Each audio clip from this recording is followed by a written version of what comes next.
These Fantastic Four, as you call them, they are mortal heroes as well? They're more like explorers. I think Reed said they were heading off to the Earth's core today. This isn't fair. None of you could have taken me alone. Man, you are a whiner. You've been complaining ever since we caught you, Blizzard. Which was really easy, by the way. Where are you taking me? What is this place? It's a...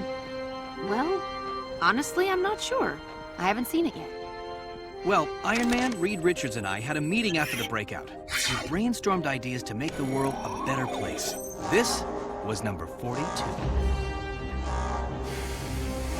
Truthfully, friend Pym, I do not think this will hold anybody.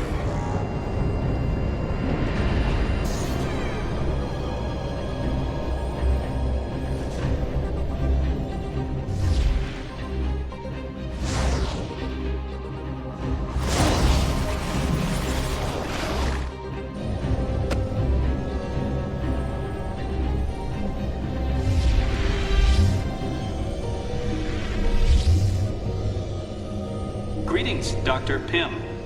Good morning, Ultron 5. We have a new guest for you. This is Blizzard. He's awaiting trial. Greetings, Mr. Gill, aka Blizzard. May I call you Donald? What? No. What are you?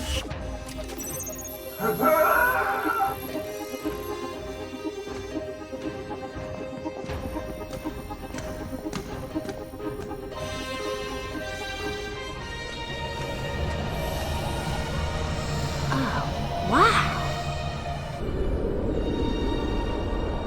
Did I mention that I was really sorry?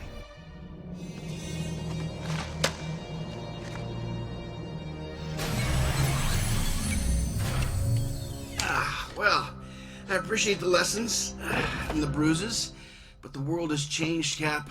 Life moves faster now than ever, and it's only gonna get faster still. I'm wired into a worldwide network of computers and satellites. The goal is to see danger before it gets here. I'm getting ready for the future and working to get humanity there in one piece. You're still used to the old ways of doing things. They say those who forget history are doomed to repeat it. If the old ways include training and preparation, then maybe you need to slow down a bit. Slow down? I hear you talking, but the words don't make sense. It's always a good idea to know some basics, no matter what year it is. Some things never change. Ah!